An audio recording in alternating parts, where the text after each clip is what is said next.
启禀帮主，4个点子闯入大义分舵，正在那里捣乱。舵主怕抵挡不住，命属下请大人分舵，派人支援。点的是什么人？3女1男，那男子讲话蛮横无理。这4个人，你们就抵挡不住了？看来这酒是喝不了了。哎，贤弟，咱去瞧瞧去。啊，好啊，大哥，走。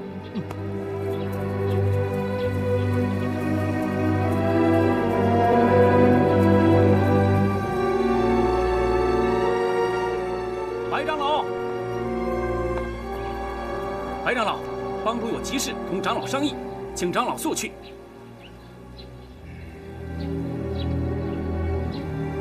帮主现在在哪儿？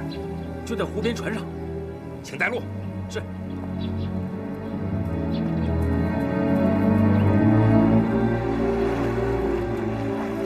向兄，怎么你也到了？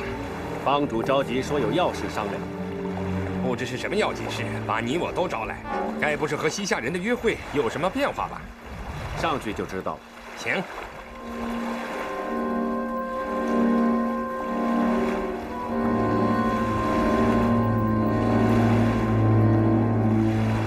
2位长老，帮主已经等候多时了，快请上船吧。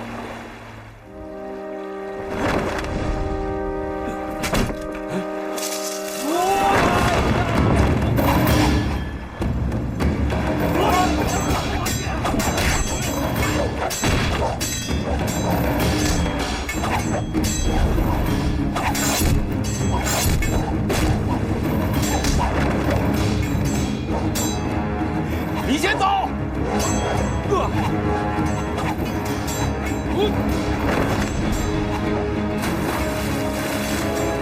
抓住他！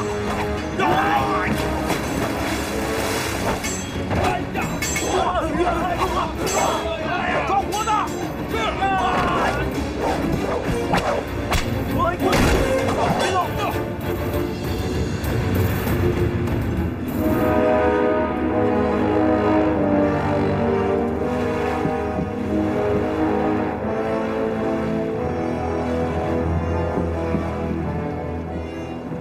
白石镜，你坐下。哎呀，2位长老得罪了。今天是丐帮吐故纳新的好日子，为了避免2位做出不明智的事来，只好先委屈2位一下。待会儿权某亲自向2位赔罪。不过丑话说在前头，如果2位企图逃跑，这里的几条船都装满了硫磺和柴草，哈哈，我的属下就看在外边，稍有不对，他们就会马上点火。到那个时候，2位就不要怪我权冠清不讲义气了。少赔了。小人，放开我！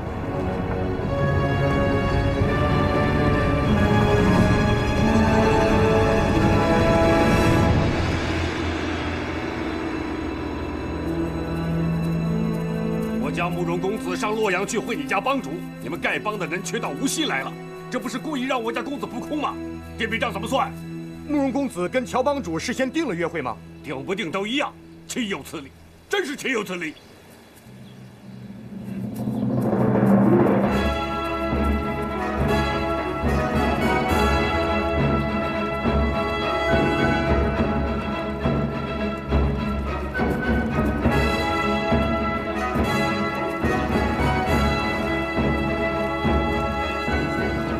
王姑娘，你也来了。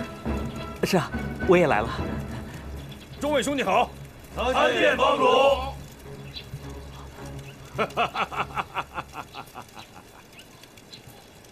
这位就是丐帮的乔帮主吧？兄弟包不同，想必你知道我的名头。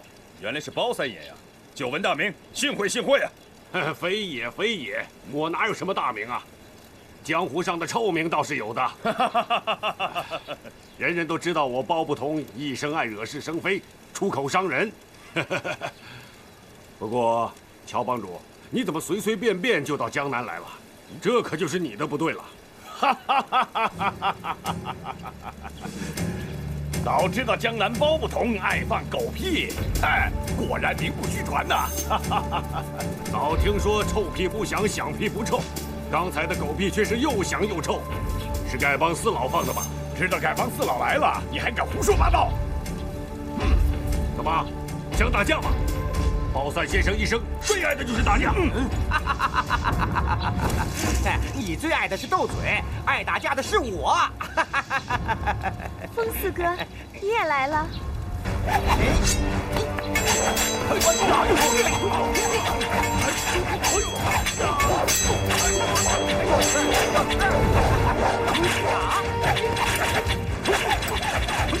我跟你好好较量较量。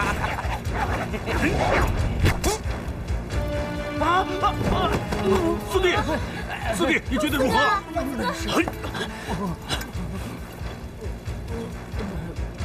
没什么。四弟，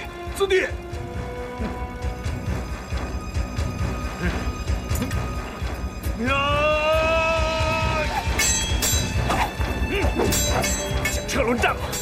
那我来会会姑苏英豪。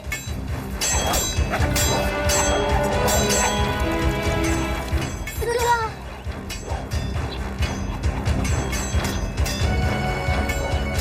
陈长老，你还是先给风四爷解了毒吧。这人先向我们挑衅，而且武功不弱，救活了，后患不小。话虽不错，可是咱们还没有见到正主就伤他属下，总有些说不过去。咱们还是先礼后兵吧。马副帮主明明死在那姓陆荣的手下，杀人就该偿命。你先给他解了毒，以后的事慢慢再说。是。我家帮主仁义为先，这是解药。多谢陈长老，多谢乔帮主。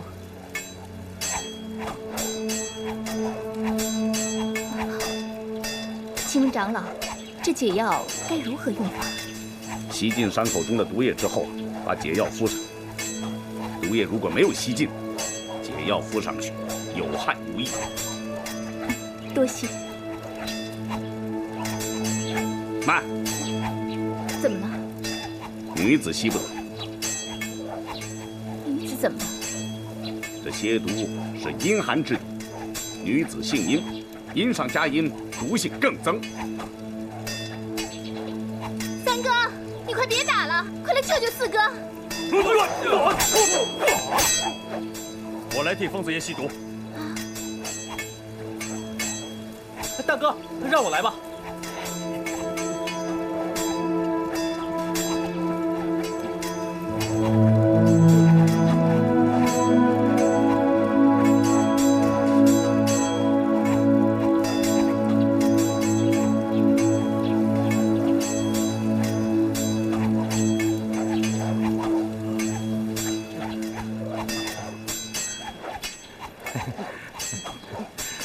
服药吧，啊，快！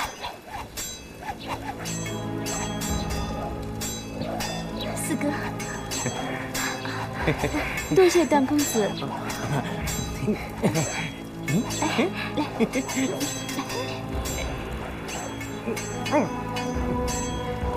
多谢公子救命之恩。小事情，不客气，不客气。哎，我的性命在公子是小事，在我可是大事啊！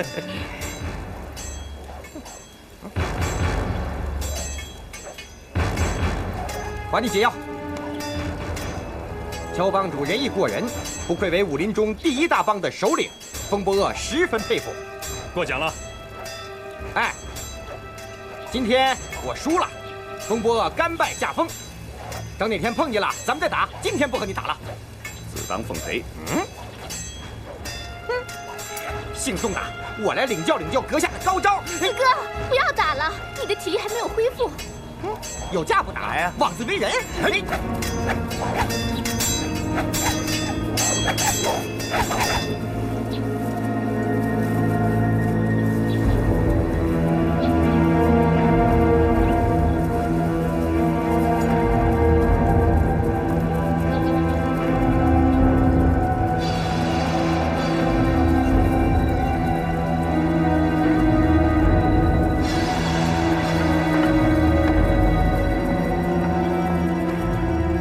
呸！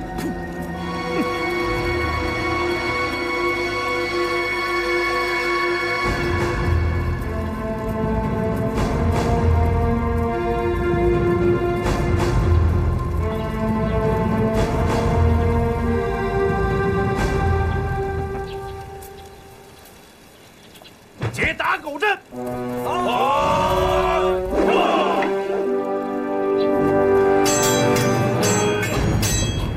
布阵。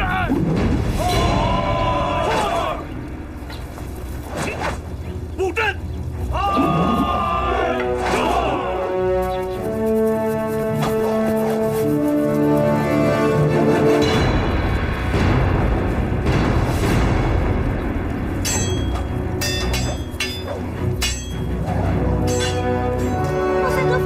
住手！丐帮的打狗阵，你们俩是破不了的。我再打一会儿，等真的不成了再住手好了。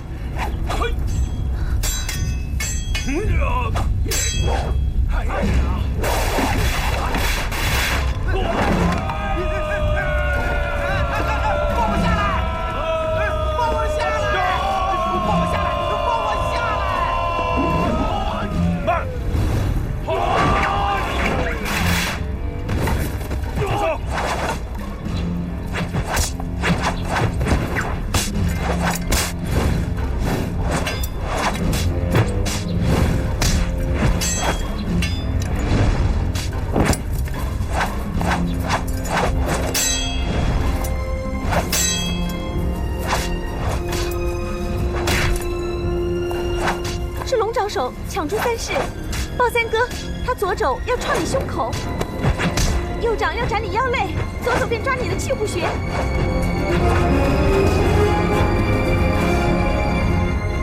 这招叫沛然有雨。好一个沛然有雨！哎呀，王妹妹，你说的不早不迟有什么用啊？你早说片刻，也好让我有个准备啊。他出手太快，我又得想，来不及说呀。咱们今天打输了，丢了咱们燕族屋的脸。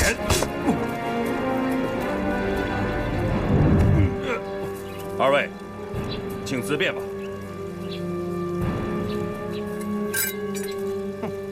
乔帮主啊，我武功是不如你啊，不过我刚才输的不太服气呀。我想再领教领教。好，风爷请赐教。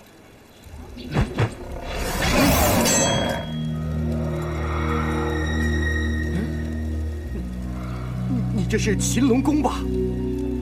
世上真的有这种神奇的武功？在下初学乍练，让风爷取笑了。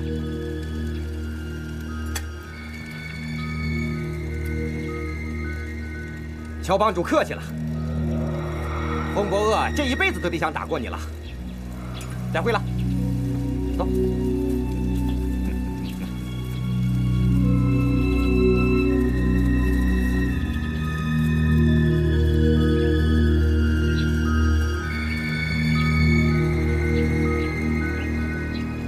三哥，听说公子爷去了少林寺，那边人多，说不定有架打。我先去撩撩，你们慢慢再来啊！哎，告辞了，走吧，走了。技不如人呐，脸上无光，再练10年吧，又输个精光。哎，不打了。马夫帮主的大仇未报，帮主怎能随随便便就放走敌人？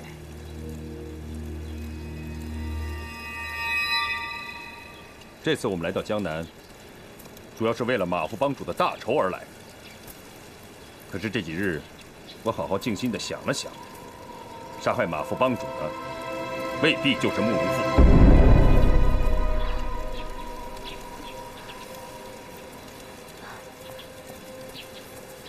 帮主有什么凭据吗？我只是猜测，并没有拿到什么凭据。不知帮主是怎么猜测的，属下都想知道。马夫帮主是死在自己的绝学锁喉擒拿手之下。当时我就想到了姑苏慕容，以彼之道，还施彼身。我想这世上，除了慕容复以外，再也没有人能使马副帮主死在自己的功夫之下。不错。不过这几天，我好好想了想，里边另有隐情。帮主这么说，是有意开脱吧？传功执法两位长老呢？属下今天没有见到二位长老啊。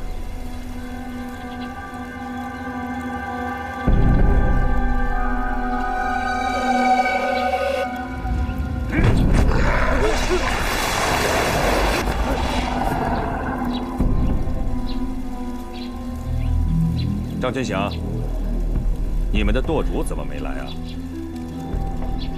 我不知道。不知道？你是不是已经把他给杀了？啊，没有，白长老他好端端的，他没死。这不关我的事儿，这不是我干的。谁干的？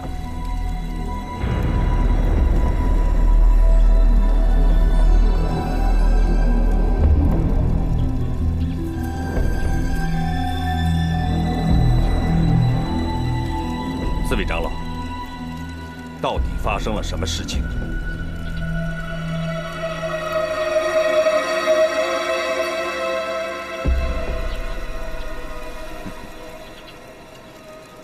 本帮自我之下，大家都是讲义气的好兄弟。我们在江湖能有今天的地位，不光是靠了……啊，你现在知错了，还来得及。张全祥在。你带人去请执法传功两位长老，按我的吩咐去做。可以减轻你的罪责。其他个人站在原地，没有我的命令，不准乱动。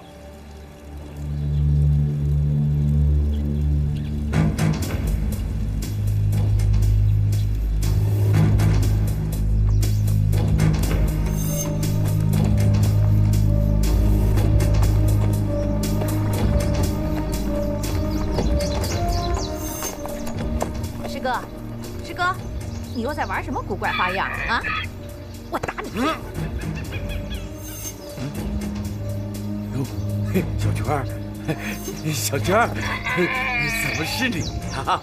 哎呀，近来过得快活吧？还好。又是你，挺好的。这。哎，小娟儿，哎呀，小娟啊，我千盼万盼，终于盼到你的信儿了。师兄，是丐帮的徐长老找我们来，说是丐帮有了麻烦。小娟，不管什么事儿，只要是你让我做的，我就是赴汤蹈火也在所不辞。这，哎，小娟，你知道吗？这几天我做梦啊，又梦见咱俩在一起练功的情景了。你那时候的样子，我一辈子都忘不了。哎，行。小娟，等会儿我呀！诸位兄弟，我现在非常高兴，因为我新交了一位朋友，他就是段誉段公子。我们俩意气相投，已经结拜为兄弟了。好兄弟，过来！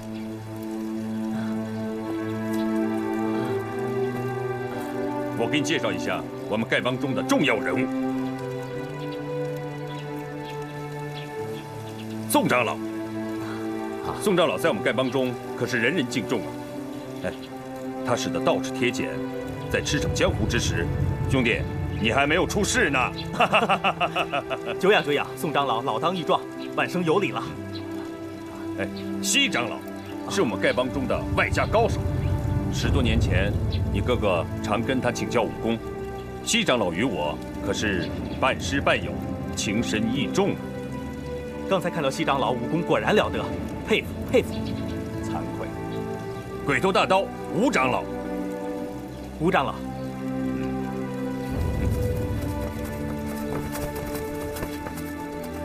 帮主怎么样了？是啊，潘总在哪儿？就是抓魏翔了，把他抓了。对呀，在哪儿呢？叫出来！出来！叫出来！大家各归其位，我有话事。是。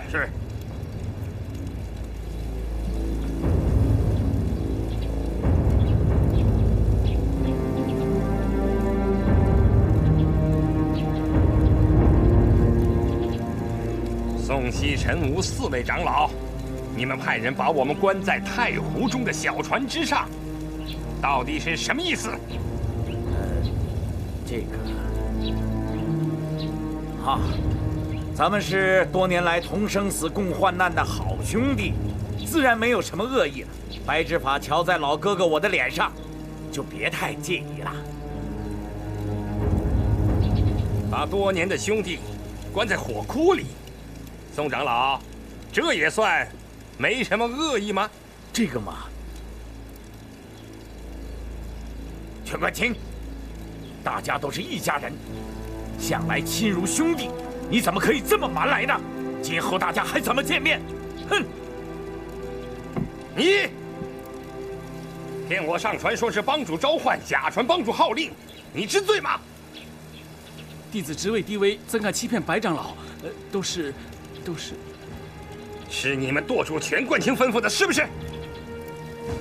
全冠清让你假传帮主号令骗我上船，你知不知道这号令是假的？丐帮弟子个个都是敢作敢为的硬汉，大丈夫有胆子做事，怎么没有胆子承认？对，白长老说的是。我向您传达帮主号令，明知是假的，其中的原因，属下不敢说。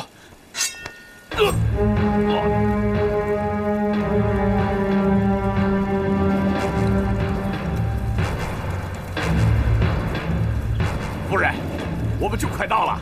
知道了，这一路上有劳单大侠了。哪里，李清时丐帮徐长老再三嘱咐，让单某一路上好好照顾夫人。更何况这关系到丐帮的名声和武林的公义，单某自当尽心尽力啊！多谢了。这。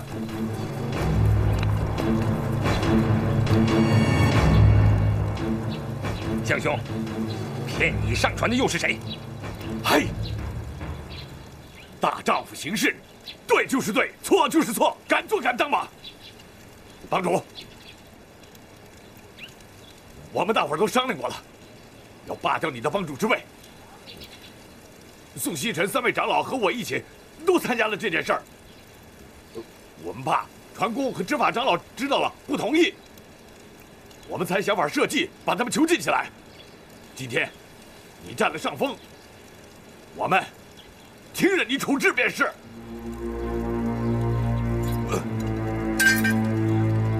我吴长风在丐帮30多年。谁都知道，我不是那种贪生怕死的小人。宋西、陈吴4位长老背叛帮主，违反帮规第1条。执法弟子将4长老绑了。是。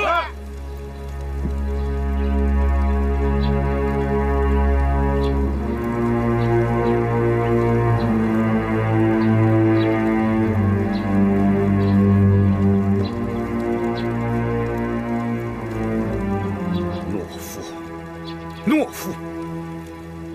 群起一战，未必咱们就会输。可是你们，哼，谁都怕乔峰。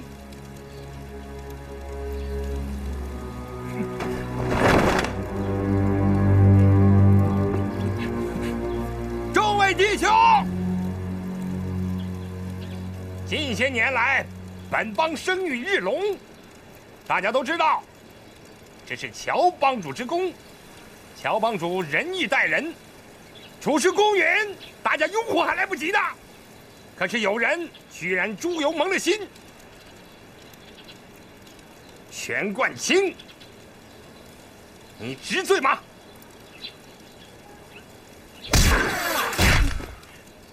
全冠清，全舵主，我乔峰到底做了什么对不起众兄弟的事情？请你当面指证，不必害怕，不用顾忌。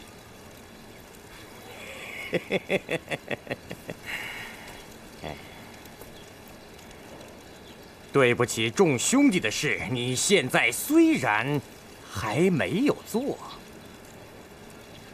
可不久就要做了。胡说八道！乔帮主为人处事光明磊落，你只凭一些道听途说的流言就造谣惑众，背叛帮主。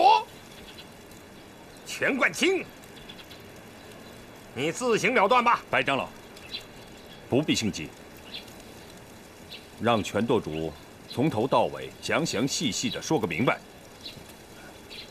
连宋长老、西长老全都反对我，哼，人无完人呢。那乔峰到底做错了什么？请众兄弟指出来。帮主，我想杀你，是我不对。待会儿我把自己这颗头割下来给你便是。既然帮主有令，全冠清，你说吧。马副帮主被人所害，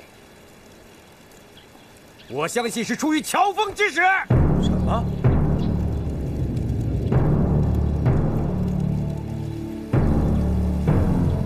你一直讨厌马副帮主，但总觉得有他在一天，你帮主的位子就坐不安了。胡说八道！我虽然跟马副帮主私交不深，但是绝无加害之意。皇天厚土，人神共鉴。如果我乔峰有意加害马大元，我愿受千刀万剐，身人唾骂。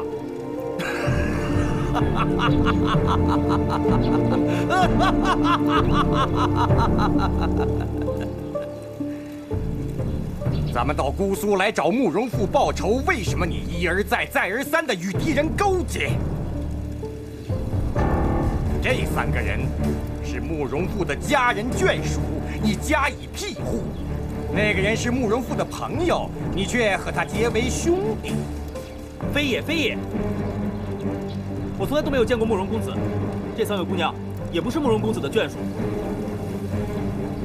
非也，非也。包不同，是慕容复手下金风庄庄主一阵风风波恶，是慕容复手下玄霜庄庄主。要不是你乔峰解围，他们早就被我们杀了。这些都是大伙亲眼看到的事实，你还想抵赖吗？不错，我是庇护了这3位姑娘。那是因为我顾及到丐帮数百年来的名声。我不愿天下英雄戳着我们的脊梁骨说，丐帮合力欺负3个弱女子。而丐帮自开帮数百年来，在江湖上备受人的尊崇。我们凭的不是人多势众、武功高强，而是由于我们行侠仗义、主持公道。丐帮和4大长老的名声，你不爱惜，众家兄弟可都爱惜得很呢。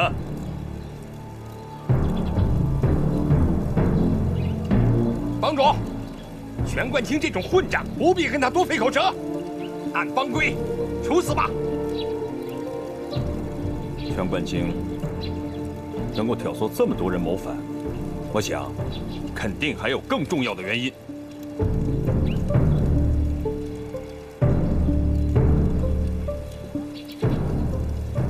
众位兄弟，我乔峰的所作所为，有哪一点做的不对的？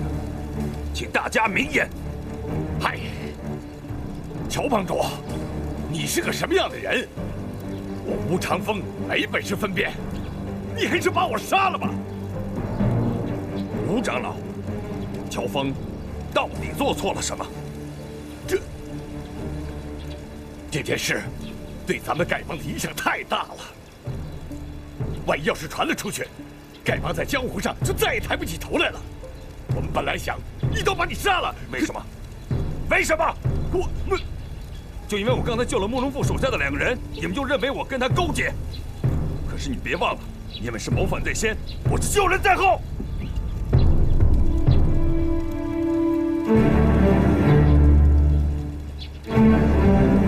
众家兄弟，我在来无锡的路上碰见了一位好汉。哎，你让开！你让开！你先让开！你先让开！你让开！你让开！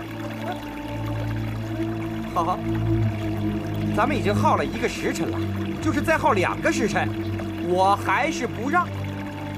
你只要不嫌我担的这担粪臭啊，咱们就这么耗着。好，好，你肩上压着粪担，只要你不怕累，咱们今天就在这儿耗着。你，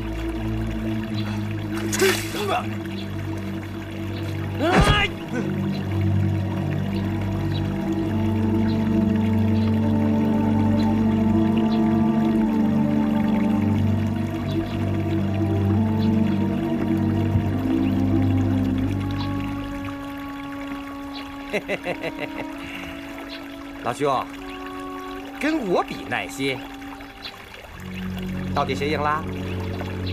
你是赢了，那你挑着这副粪担，我空站着，咱们看谁输谁赢。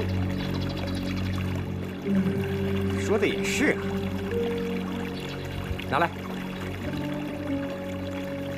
哎呀，给。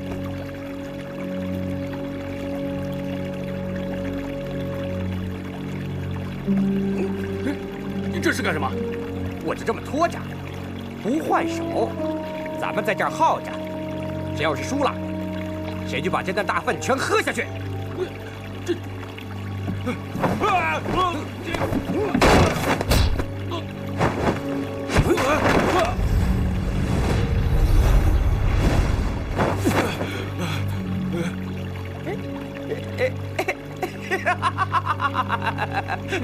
过瘾，过瘾！这个人身上被泼大粪，要杀这个乡下人，举手之劳。可是他并不持计逞强。这件事是我亲眼所见，你们说，这个人算不算是一条好汉子？不错，是条好汉。可惜帮主没问他姓名，否则也好让大伙知道，江南武林之中有这么一号人物。陈长老，这位朋友刚才和你交过手，手背上还被你的毒血所伤。是风波恶。不错，陈长老，咱们丐帮自居为天下第1大帮派，你又是帮中如此重要的人物，身份、名声，跟那个江南武人风波恶不可同日而语。风波恶都可以在受辱之余不伤及无辜，我们丐帮的高手能被他比下去吗？帮主，教训的事，我陈姑爷知错了。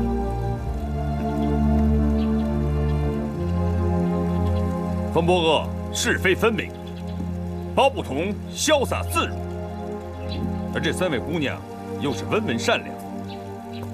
这些人不是慕容公子的下属，就是他的亲友。物以类聚，人以群分。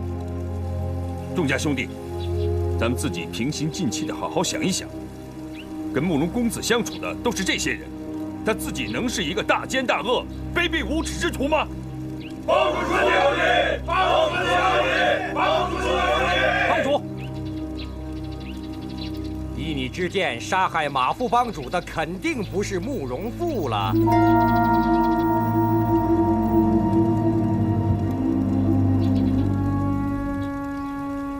凶手究竟是谁？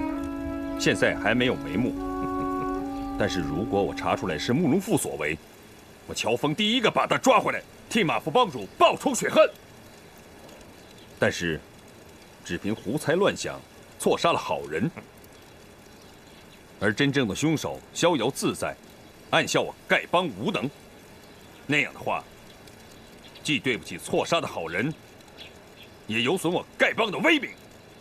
以后众家兄弟走在江湖之上，恐怕也会抬不起头来吧。帮主，咱们所以叛逆，都是误听人言。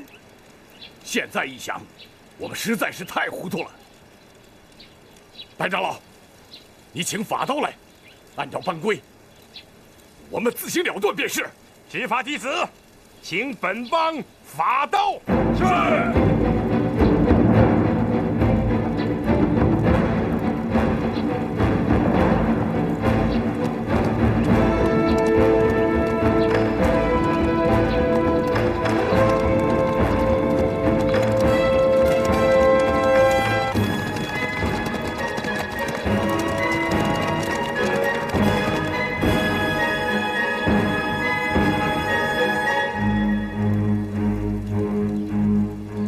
宋西、吴臣4位长老，误听人言，图谋叛乱，危害本邦大业，罪当一刀处死。大治分舵舵主全冠清，造谣惑众，鼓动内乱，罪当9刀处死。其余叛乱弟子各领罪责，日后详加查究，分别处罚。帮主，我吴长风对不起你。理当自我了断。只是我死后，希望你能够原谅了吴长风。执法弟子宋邦，且慢。帮主，是因为我罪孽太大，你不允许我自我了断。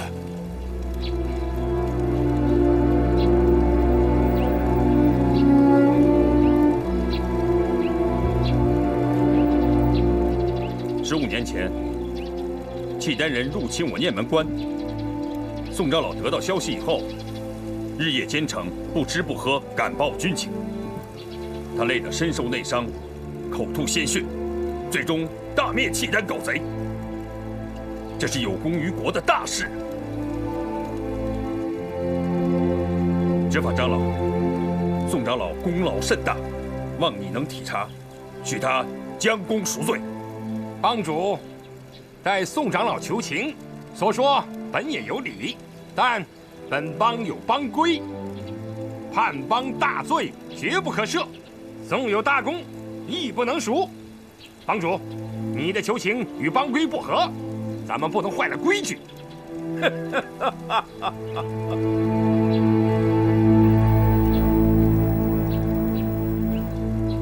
执法长老的话半点也不错。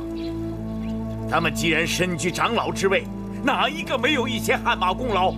倘若人人都追论旧功，那就什么罪行都可以犯了。帮主，请你准许我自行了断。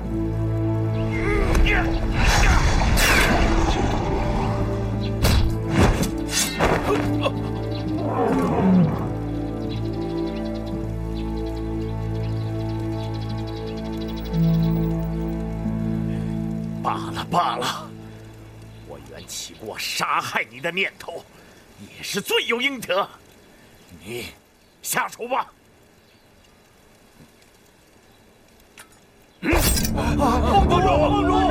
帮主，求帮主要别！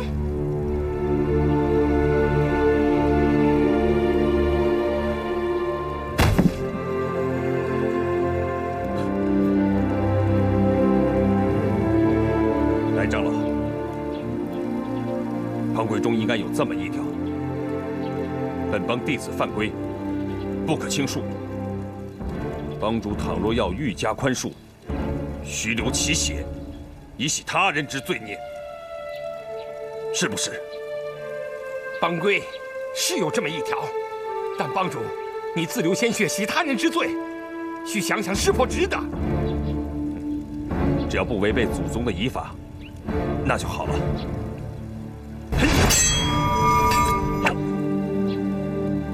想当年，帮帮主被契丹5大高手设伏擒获，并威逼我丐帮向契丹匪徒投降。戚长老便乔装汪帮主的模样，甘愿待死，使汪帮主得以脱险。他是有功于国家和本帮的，本人非免他的罪不可。帮主！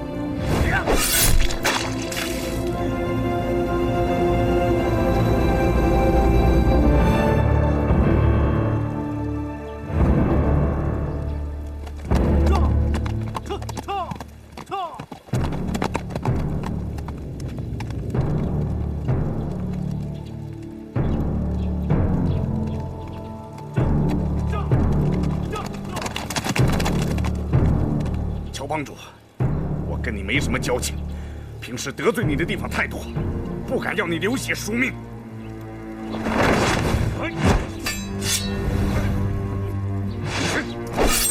陈长老，我乔峰是个粗鲁的汉子，我宁可去和低辈的1代、2代的弟子去喝烈酒，吃生肉。我这脾气，大家都知道。但如果你以为我想除掉你和马副帮主，那可就大错特错了。你和马副帮主老成持重，从不醉酒，那是你们的优点。我乔峰及不上你们。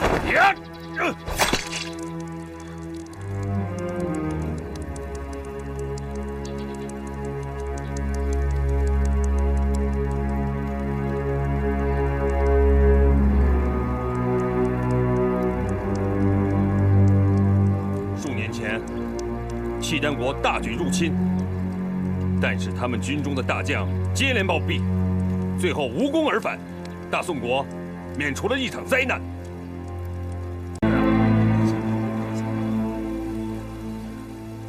臣孤雁惭愧，深谢帮主大恩大德。吴长老。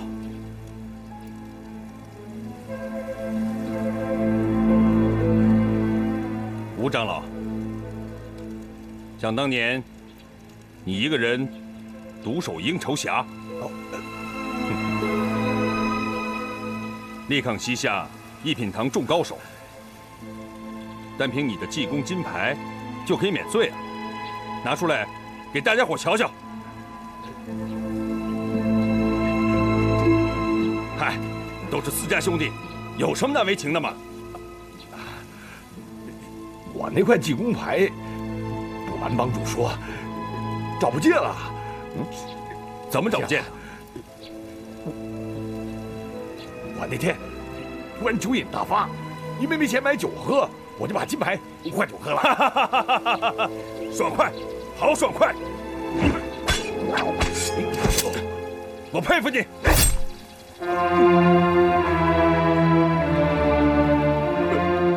帮主啊！大仁大义，吴长风这条命，今后就交给你了。谁再说什么，我也再不会相信了。帮主，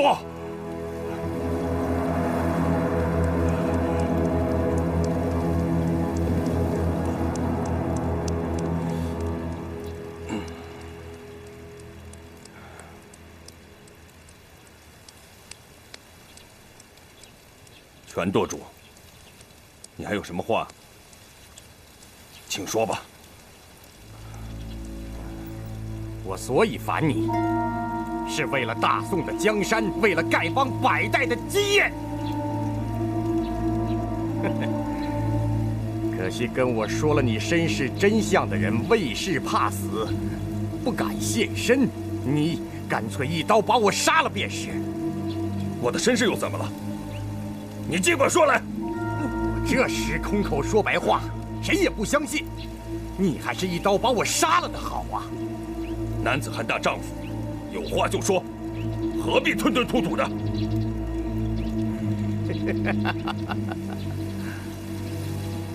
不错，姓乔的，痛痛快快的一刀把我杀了，免得我活在这个世上，还要眼看着丐帮落入胡人之手，大宋的锦绣江山被你断送给夷狄。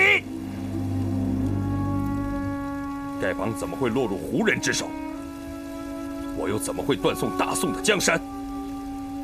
你给我明明白白的说清楚！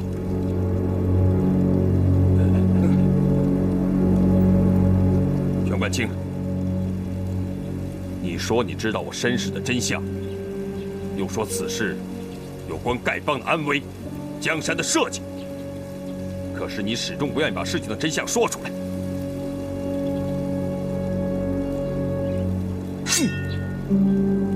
你煽动叛乱，一死难免。不过，我要把你的人头暂时留下来，等我查明了事情的真相，我再亲手杀了你。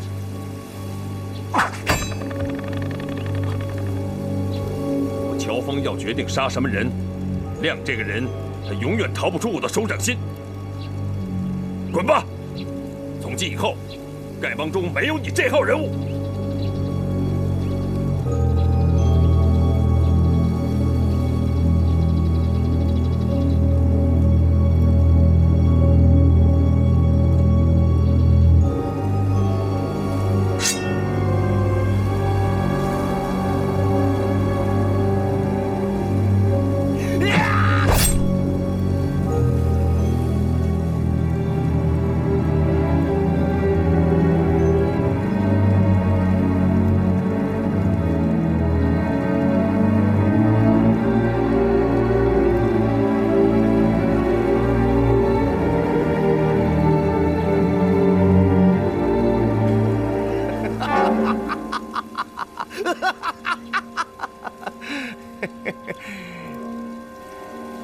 乔峰，你好泰然自若呀！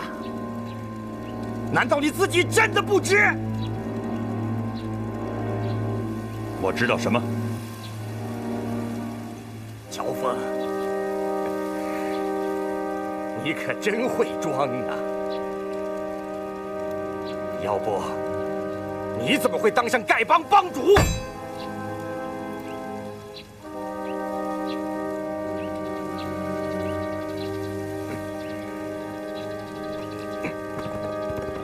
帮主，帮主！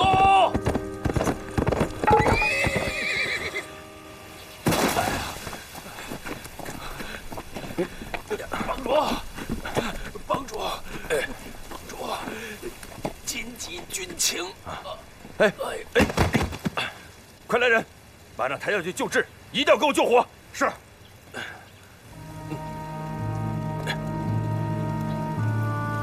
乔峰，住手！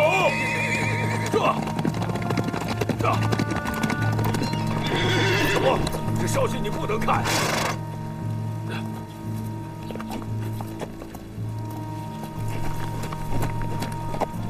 徐长老，什么事把你给惊动了？乔峰拜见徐长老。乔峰，这消息你不能看呐。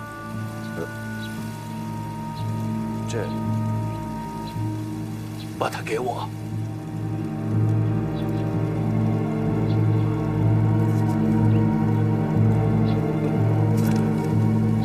得罪了，拜长老，先不要执行帮规。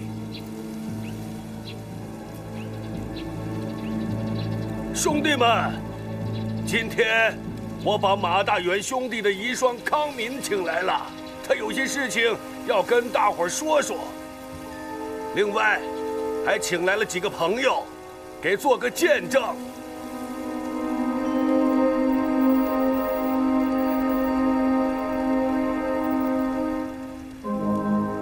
如果事关重大，大伙可以等一等。当然事关重大呀！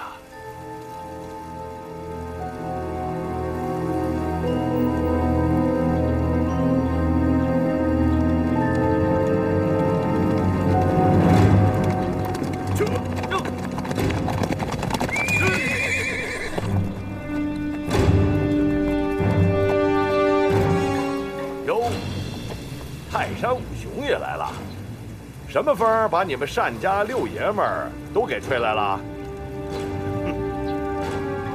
乔帮主，单某不请自到，多有打扰。乔峰不知道单老前辈前来，有失远迎，还请恕罪啊。有请夫人。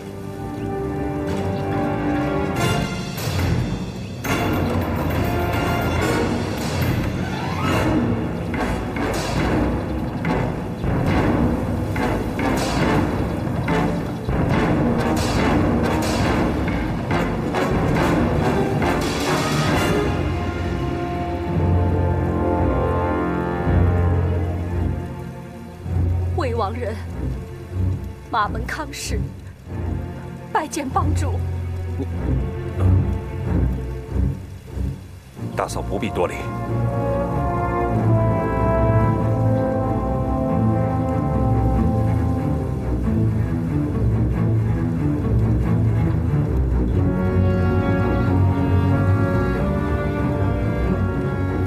我丈夫不幸惨死，多谢帮主和众位叔伯料理丧事，魏王人在此多谢大家了。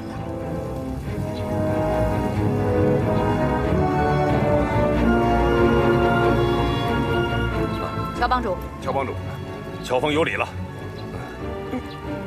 乔帮主，你这身上插几把刀干什么？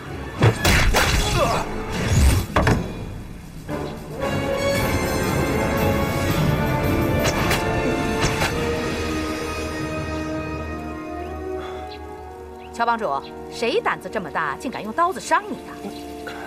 是我自己刺的。干嘛自己刺自己啊？难道不挨刀子，你身上就不舒服？是我练功的时候不小心刺的，啊，多谢谭公的灵药。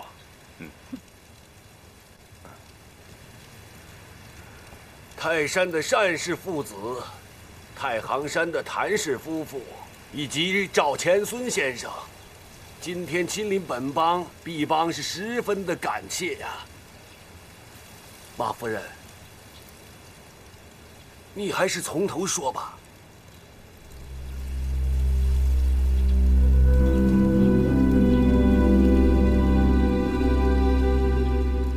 我丈夫马大元惨遭暴死，我在收拾他的遗物时，发现了一封用火漆封密好了的书信。信皮上写着：如果我丈夫死于非命，让我把这封信交给丐帮诸位长老共同查阅。可是，当时乔帮主和诸位长老都不在洛阳。我怕耽误帮中大事，不敢自作主张，就去洛阳找徐长老，并呈上此信，请他老人家做主。以后的事情，就请徐长老告诉各位。这件事情还真让我为难呢。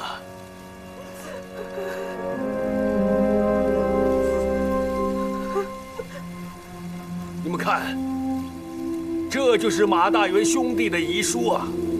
这信上的字确实是他写的。当时这火漆还完好，我接到这封信的时候，怕耽误事，我就把信拆开了。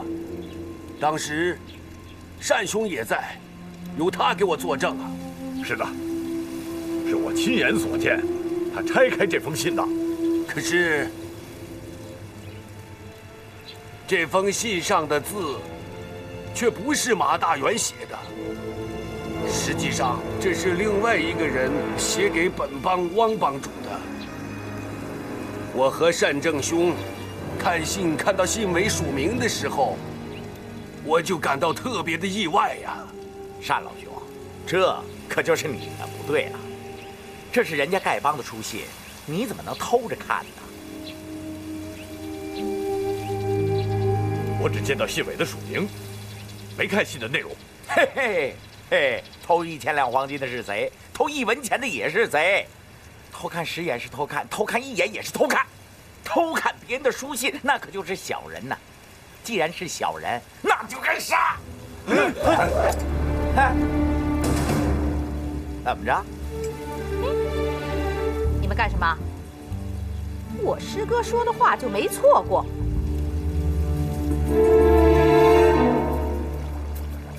禀告大将军，大约有110名丐帮弟子正在下面杏子林里。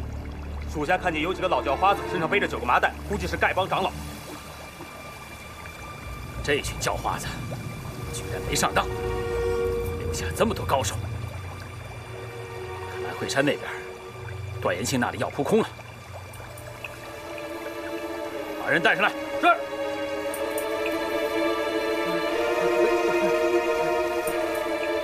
老实告诉我，这片树林里边，你们丐帮到底有多少人？我只知道帮主让我们分舵的人在杏子林里等候，别的就什么都不知道了。那你们丐帮一共有几位长老？一共6位。是不是他们全都到这儿来了？我真的不知道，帮中长老的行踪只有7代以上的弟子才知道。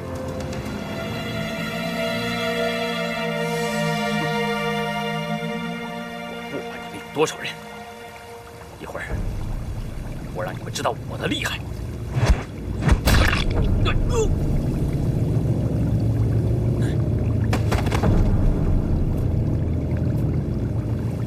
写这封信的到底是谁？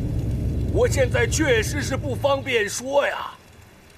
可是这件事情关系到我们丐帮的兴衰和气运呐，更关系到一位英雄的名声和性命，所以我徐某不敢贸然行事。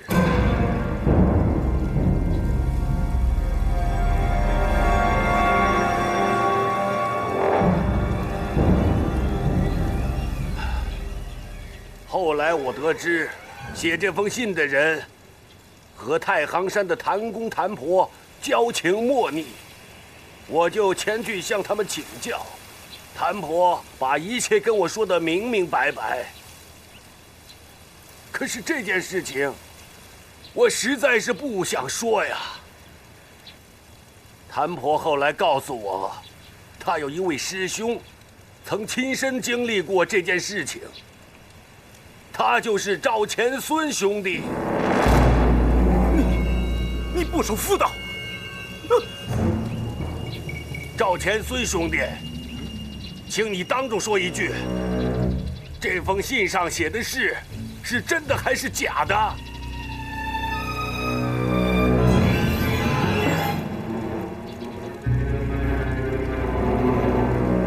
谭婆，还是你让他说吧。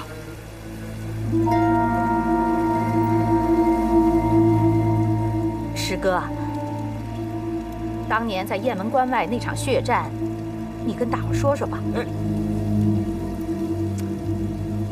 这雁门关外的事，我怎么能知道啊？这事儿别问我，我不知道啊，我不知道。这事我不知道啊，我不知道。小娟嫁给谭公还真没嫁错。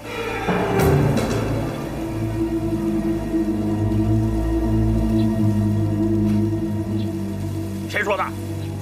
谁说的？站出来！我说的。要不然你干嘛一见着谭公就逃跑呢？哼！谁他娘的逃了？这个唐公除了挨打不还手之外，他哪点还比我强？你说说看。阿弥陀佛，能挨打不还手，这才是天下最难练的武功啊！哎呀，天台山的智光大师到了。哎呀，30年不见，大师依然这样健朗啊！武功不如对方，挨打不还手已经是挺难的了。如果武功胜过对方，还能挨打不还手，更是难上加难呐。是这个道理啊！大师啊，您路上辛苦了。哎，大师啊，这回亲自请您来一趟，实在是不好意思啊。有徐长老和单判官的面子，老衲哪敢不来呀？更何况这件事关系重大，老衲更是非来不可啊！不知哪一位是乔帮主？在下乔峰。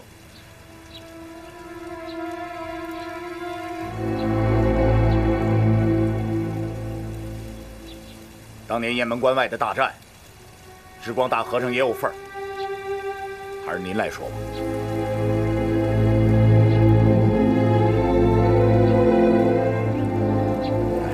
陈年旧事，老衲真不愿意再提起当年的罪孽。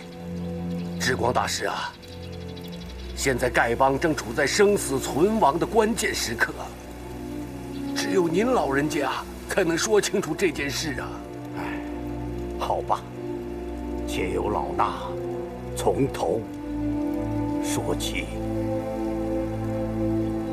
30年前，丐帮汪帮主突然把我们叫去，要我们大家商量一件重要的事情。当时武林中一个很有名的人物也在场，他告诉我们，契丹人要派一名绝顶高手秘密潜入少林，目的是要把少林寺中所有的武功图谱偷回辽国，让辽兵人人练习。当时宋辽两国交战多年，双方势均力敌，僵持不下。可一旦少林的武功流到辽国，辽军人人习武，过不了几年，天下还有谁是他们的对手？到那时，我大宋就会亡国灭种。所以，我们决定立刻启程，在雁门关外截杀此人，绝不能让他踏进中原一步。乔帮主，如果是你，当时会怎么做？智光大师，如果今天还有契丹匪徒胆敢进犯，我乔峰就亲自率领本帮兄弟星夜赶去阻截。这么说，我们当年在雁门关狙击辽人，乔帮主认为是做对了。如果我乔峰早生30年，我会和各位同去雁门关的。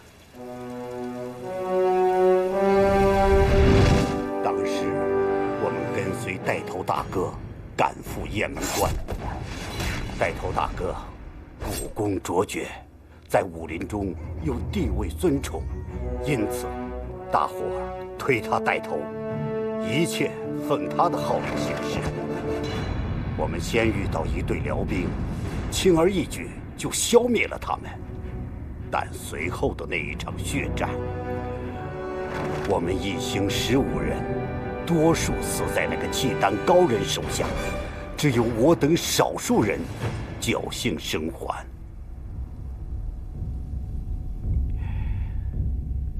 我们实在不忍心加害那个孩子，就将他留了下来，并踏下石壁上的字迹，清理了现场。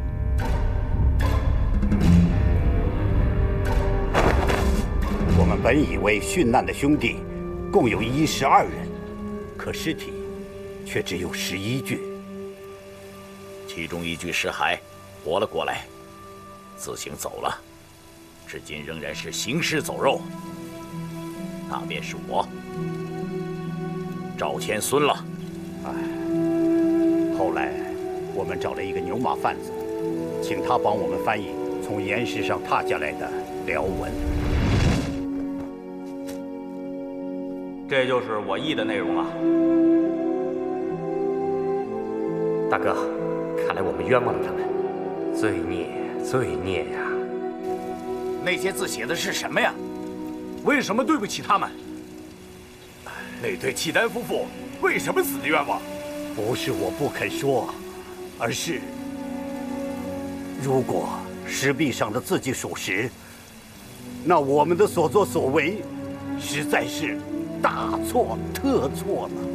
我智光在武林中只是个无名小卒，做错了事不算什么，而带头大哥和汪帮主他们在武林中却是威望甚高啊。何况汪帮主已经仙逝，我不能说出有损他2位名声的话来。诸位，请恕我不能明言。那后来那孩子呢？我们把那孩子交给了少室山下的一对农人夫妇，托他们抚养，并嘱咐他们永远不要告诉孩子真相。你已经猜到了，我也不用瞒你。那农人姓乔，叫乔三槐。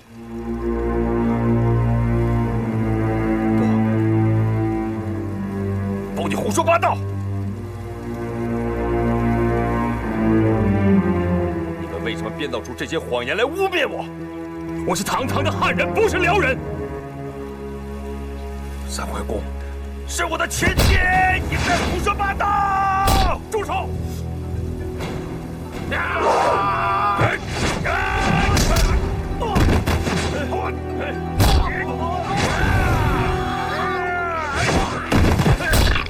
乔帮主，有话好说，你与我们单家无冤无仇，请你放了我的儿子。乔帮主，智光大师在江湖上可是受敬仰的，你千万不能伤害他呀！不错，我跟你们单家无冤无仇。智光大师的为人，我也很敬仰。你们要夺走我的帮主之位，乔峰根本就不稀罕。但是你们为什么要编出这些谎言来污蔑我？我乔峰到底做错了什么？你们非要置我于死地啊！可笑啊，可笑！汉人不一定就高人一等，契丹人也不是猪狗不如。明明是契丹人，却硬要冒充是汉人，连自己的祖宗都不认了，你还配成什么男子汉大丈夫？你还敢说我是契丹人？我只知道那个契丹武士的容貌身材跟你一模一样。这一仗吓得我赵钱孙魂飞魄散，心肝俱裂。就再隔100年，我也记得。智光大师抱走那契丹婴儿，也是我亲眼所见。我赵钱孙行尸走肉，这世上我只关心小娟一人，再不关心别的什么事了。哎，你做不做丐帮帮主，关我屁事啊！我也犯不着诬陷你呀，乔帮主。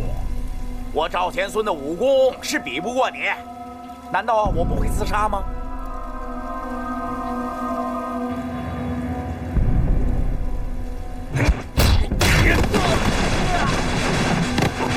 孩子，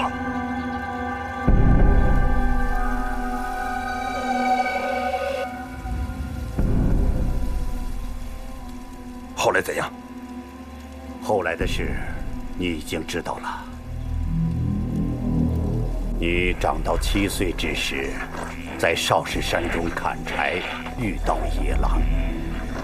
一位名叫玄苦的少林高僧，将你救了下来，杀死恶狼，给你治伤。至此以后，每天便来传你武功。其实，这位少林僧，乃是受了带头大哥的重托，从小教诲你，免得你走入歧途。带头大哥和汪帮主说我们对不起你的父母，要将你培养成一个了不起的英雄。你们到底怎样对不起那个契丹人了？宋辽两国相互仇杀，不是1天2天的事了，有什么对得起对不起的？雁门关外石壁上的刻字至今仍在，将来你仔细去看吧。汪帮主开始对你十分提防，可后来看你才华横溢，慷慨豪迈，待人宽厚，渐渐的就真的喜欢上你了。再后来，你立功越多，威名越大，丐帮上下对你都心服口服啊。就是帮外之人也知道你是丐帮下一代帮主。以老衲所知，丐帮数百年来，从没有第2位帮主像你这样当得艰难。我一直以为恩师是有意在锻炼我，原来如此啊！感谢智光大师说清了当年的往事啊！乔峰，这就是当年带头大哥写给汪帮主的那封信，他在信里一再劝阻，不能把帮主大位传给乔峰。这封信，你看看吧。让我先瞧瞧是不是原信。不错，正是带头大哥的手迹。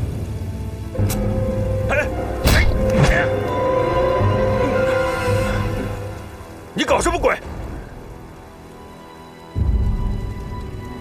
乔峰非我族类，其心必异，其父其母死于我等之手。一旦乔峰知其出身来历，不但丐帮将灭于其手，中原武林也将遭浩劫。当世才略武功能及乔峰者，实无第2。此事牵连过巨，望三思。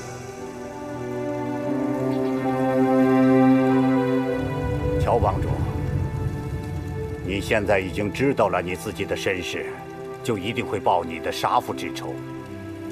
汪帮主已死，这位带头大哥，老衲却绝不能让你知道。一切罪孽，老衲甘愿一身承担。要杀要剐，你尽管下手便是。是真是假，我现在还没弄明白。要杀你，也不急在这一时。哼，不错，我也在内。这账也要算上我一份儿。什么时候你高兴了，尽管来取我的人头。哼，这就是汪帮主的遗书，他的字你该认识吧？啊，自谕马大元副帮主及丐帮诸长老：乔峰若有亲辽叛汉之迹象，全帮即合力击杀，下毒行刺，均无不可。下手者有功无罪。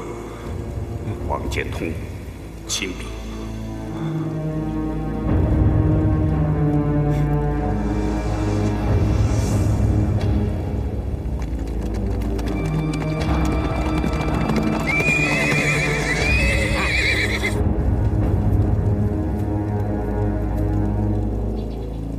你是因为知道我的身世才想反我的，对不对？不错。四大长老是听信了你的话才想杀我的，对不对？可惜他们缩手缩脚，拿不定主意。事到临头，谁也不敢动手。一会儿，所有的人到树林周围埋伏。一听到我的暗号，就向里面放飞苏清风。记住了，一定要看好风向。是。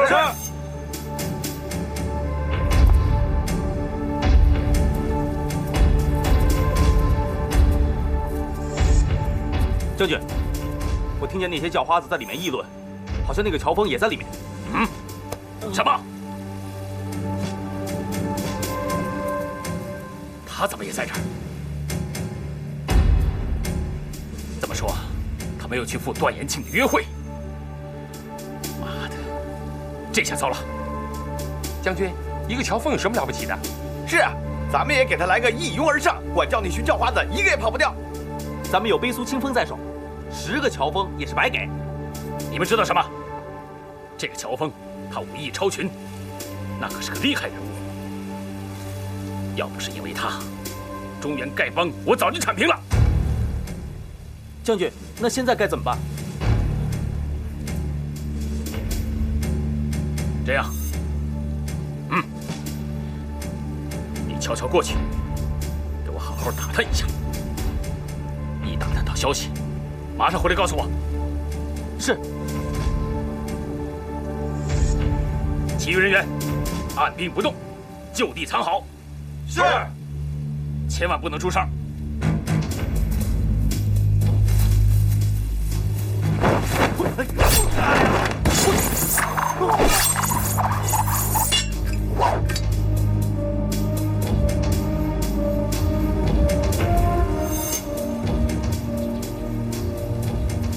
各位叔叔伯伯，大元的为人，大家都十分清楚。他生前在江湖上并没有什么仇家，这次他惨遭杀害，这里我想应该另有隐情。我看或许是因为先夫手中掌握了什么人致命的东西，一定是有人怕他泄露了机密，对己不利，才要杀他灭口的。你在怀疑我？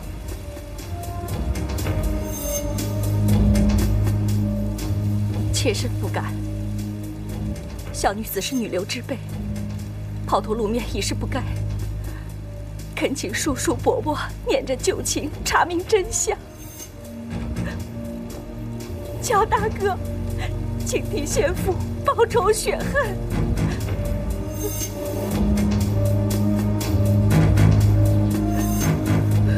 马夫人，请起吧。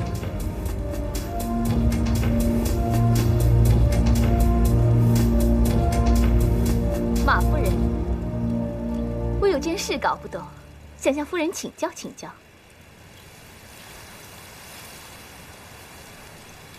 姑娘有什么话要问我？刚才听马夫人说，马副帮主的遗书在徐长老拆开之前是密封完好的，那就是说你自己也没有看过这遗书了。不错。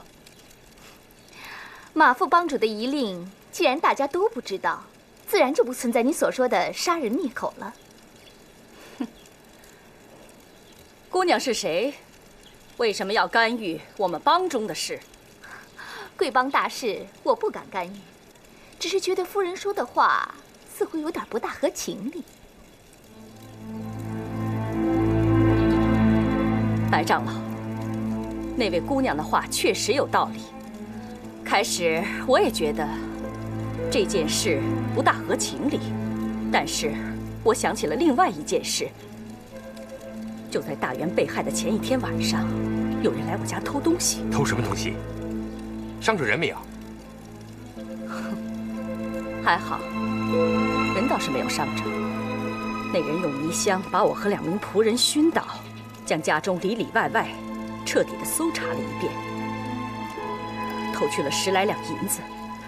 可是第2天我就接到了先父遇难的消息，便没有心思再去理会这件事。现在想来，幸好先父把这封信藏得很隐蔽，才没有被那个人拿走，这实属幸运呐。小毛贼偷10几两银子，实属寻常啊。这位小姑娘说的一点不错啊。可是后来我在我家窗口墙角下捡到了一样东西，才知道这件事情并不那么简单。是什么东西啊？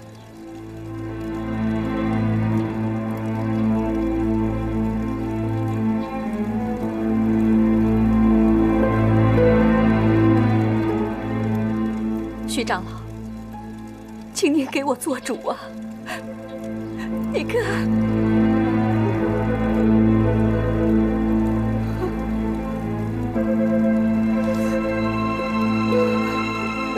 朔雪飘飘，开雁门；平沙立乱，卷蓬根。功名齿迹琴声树，只展楼兰报国恩。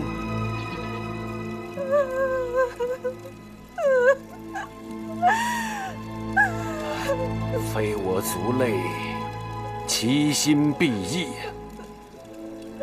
王帮主，真是让你给说中了。徐长老，这柄折扇是我的。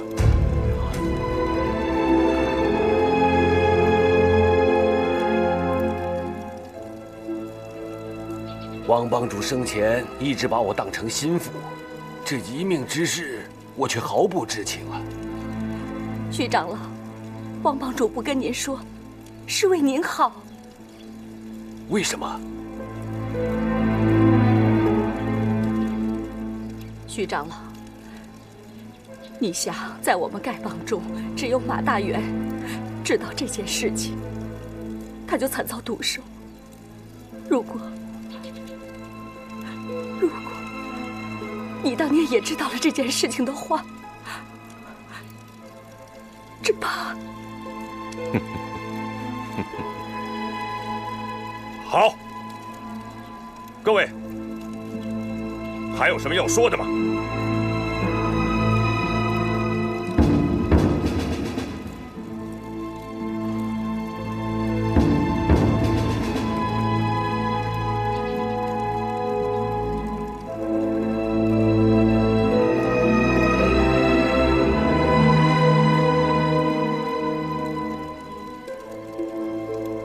？30年来，我连自己是什么人都不知道。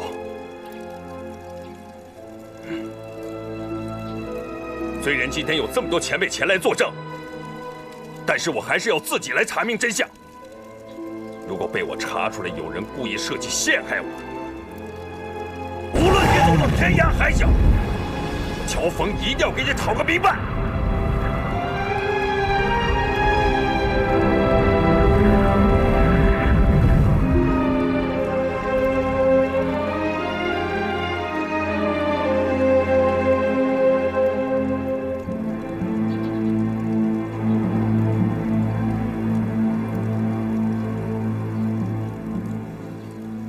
在真相未查明之前，我这个丐帮帮主是不能再当了。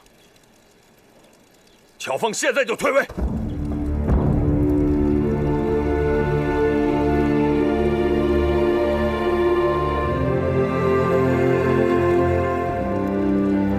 乔峰无等，今日交出帮主权杖。在场的丐帮兄弟，哪位想接替乔峰的，请上来领受此杖。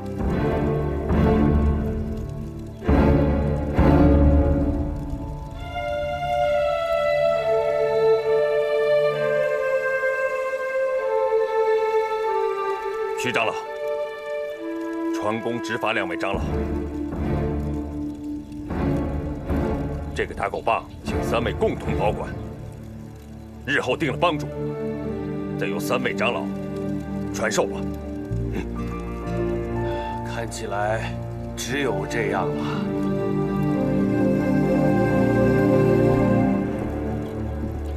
且慢，宋兄弟，你还有什么话要说呀？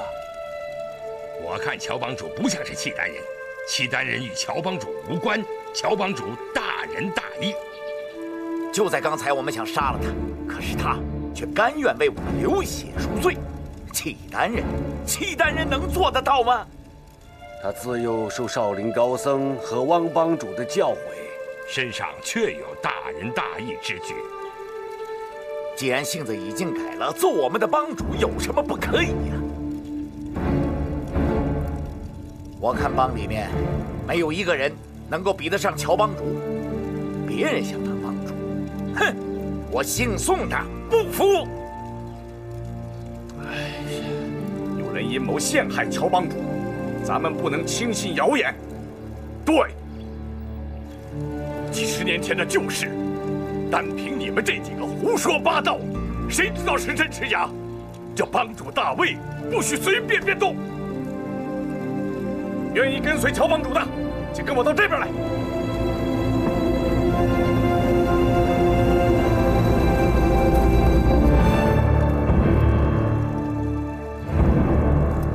众位兄弟，